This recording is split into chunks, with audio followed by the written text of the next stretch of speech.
sini akan menjelaskan apa itu metode Simplex. Metode Simplex adalah metode perhitungan dalam program linear yang digunakan untuk mencari solusi optimal, maksimum atau minimum dari suatu fungsi tujuan dengan beberapa fungsi kendala. Baik, sekarang kita akan mengerjakan satu studi kasus membingungkan, yang dimana fungsi tujuannya adalah min 3x1 ditambah x2 ditambah x3 dengan fungsi kendala ada 3. Yang pertama yaitu x1 kurang 2x2 ditambah x3 lebih kecil atau sama dengan 11. Fungsi kendala yang kedua yaitu min 4x1 ditambah x2 ditambah 2x3 lebih besar atau sama dengan 3. Dan fungsi kendala yang ketiga yaitu 2x1 dikurang x3 sama dengan min 1. Baik, pada 3 kendala ini kita akan mengubahnya ke persamaan standar, yang dimana pada fungsi kendala yang pertama itu kita akan mengubah tanda lebih kecil ini ke tanda sama dengan, yang dimana kita akan menambahkan slash. Jadinya x1 dikurang 2x2 ditambah x3 ditambah x1 sama dengan 11. Pada fungsi kendala yang kedua ini, karena tandanya lebih besar, maka kita akan mengubahnya dulu ke tanda lebih kecil, yang dimana kita harus mengalikannya dengan min 1 menjadi 4x1 ditambah x2 dikurang 2x3 lebih kecil atau sama dengan min 3. Setelah itu tanda lebih kecil ini kita ubah ke persamaan standar, yang dimana harus kita tambahkan nilai surplus, yang dimana hasilnya yaitu 4x1 dikurang x2 dikurang 2x3 ditambah x2 sama dengan min 3. Karena nilai kanan di sini terdapat negatif, untuk mengubahnya ke tanda positif kita harus mengalikannya dengan min 1 dan menambahkan variabel artificial.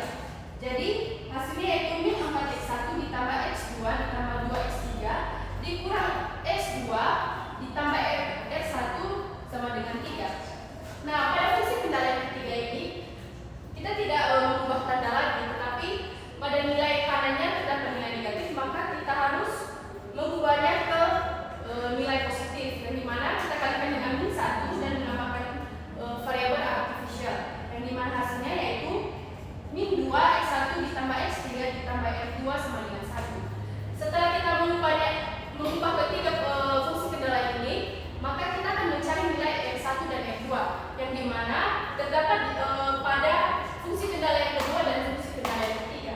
Untuk mencari nilai f-nya, bilangan yang ada pada ruas kiri kita pindahkan ke ruas kanan dan tandanya juga akan berubah, yang dimana r sama dengan 3 ditambah 4x1 dikurang x2 dikurang 2x3 ditambah x2, dan f2 nya yaitu 1 ditambah 2x1 dikurang x3. Baik, setelah kita mendapatkan nilai r, maka nilai variabel s dan r kita tambahkan ke fungsi tujuan, yang dimana min 3x1 ditambah x2 ditambah x3 ditambah 0s1 dikurang 0s2 ditambah, karena di sini ada nilai artificial, maka kita akan menambahkan ke bilangan positif yang sangat besar yaitu m. Jadinya mf1 ditambah mf2. 0s1 dikurang 0s2 ini mati, maka tinggal min 3x1 ditambah x2 ditambah x3 ditambah mf1 ditambah mf2. Setelah itu nilai r-nya kita substitusikan menjadi min 3x1 ditambah x2 ditambah x3 ditambah m dikali nilai r1 nya yaitu 3 ditambah 4x1 dikurang x2 dikurang 2x3 ditambah x2 ditambah m dikali 1 ditambah 2x1 dikurang x3.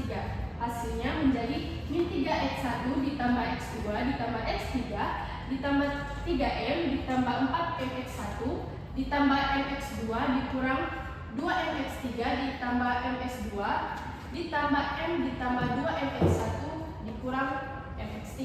Setelah itu nilai x-nya kita kelompokkan menjadi x1 nya yaitu min 3 yaitu ini 4m dan 2m, dan nilai sederhananya yaitu min 3 dikurang 6m.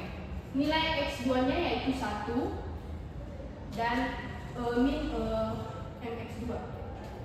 Yaitu nilai sederhananya itu 1 dikurang m. Dan nilai x3-nya itu 1 min 2m dan min m. Yang dimana nilai sederhananya itu 1 dikurang 3m.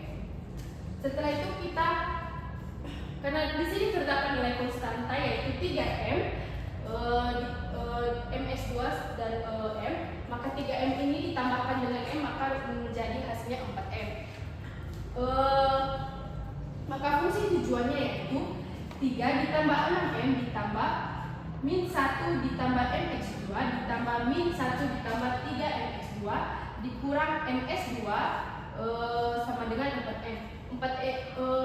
Nilai konstanta 4m tadi kita ubah ke ruas kiri. Setelah itu, karena sudah kita dapatkan nilai fungsi tujuannya, maka kita akan memasukkannya pada tabel simplex. Setelah kita mendapatkan fungsi tujuannya, kita akan mencantumkannya pada tabel simplex, yang dimana saya sudah mencantumkan semua isi dalam tabel simplex ini. Nah, setelah itu kita akan memperhatikan pada tabel ini apakah sudah optimal atau belum. Nah, teman-teman, pada tabel yang sudah saya catat ini ternyata masih belum optimal karena pada baris Z masih terdapat nilai positif yang sangat besar, yaitu pada kolom X3. Nah, setelah kita mendapatkan ini, kita akan mencari nilai indeksnya dulu, yang dimana nilai indeks ini kita cari nilai kanan dibagi dengan kolom kunci, yang dimana 11 dibagi 1 hasilnya 11, 3 dibagi 2 sama dengan 1,5, dan nilai 1 dibagi 1 sama dengan 1. Setelah kita mendapatkan nilai hasil indeksnya, kita akan mencari baris kunci, yang dimana baris kunci ini yaitu angka indeks positif yang paling terkecil dan terdapat pada baris R2. Nah, setelah itu kita akan melihat nilai angka kuncinya, yang dimana angka kunci itu kita dapat dari perpotongan kolom kunci dengan baris kunci, dan potongannya itu terdapat pada angka 1. Setelah itu kita akan mencari baris baru kuncian, di mana baris baru kunci ini kita dapatkan dari baris kunci dibagikan dengan angka kunci, yang dimana di sini min 2 dibagi 1 yaitu min 2, 0 dibagi 1 0, 1 dibagi 1 1, 0 dibagi 1 0, 0 dibagi 1 0, 0, dan 0, dan 1 dibagi 1 yaitu 1. Dan begitu juga selanjutnya.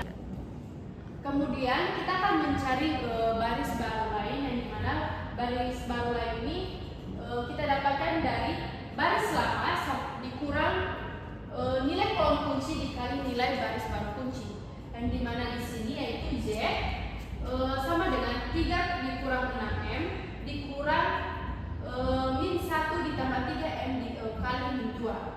Kita sederhanakan menjadi 3 dikurang 6M dikurang 2 ditambah 6M. Maka min 6M ini mati dan 6M juga mati. Maka tinggallah 3 dikurang 2, maka hasilnya yaitu 1. Jadi nilai baris baru lain itu yaitu 1. Begitu juga dengan selanjutnya. Setelah kita mendapatkan nilai baris baru lain, maka pada tabel ini kita akan memperhatikannya kembali apakah masih optimal atau belum. Dan di sini masih belum optimal karena masih terdapat nilai positif yang tertinggi, yaitu pada X2 yaitu min 1 ditambah M.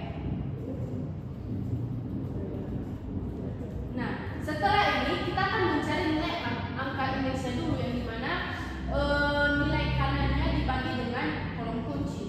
Jadi 10 dibagi min 2 yaitu min 5, 1 dibagi 1 dan 1 dibagi 0 tidak terdefinisi. Ya, setelah kita mendapatkan nilai indeks, maka kita melihat baris kunci, yang dimana baris kunci ini kita lihat pada angka indeks positif terkecil, yang dimana terdapat pada S2.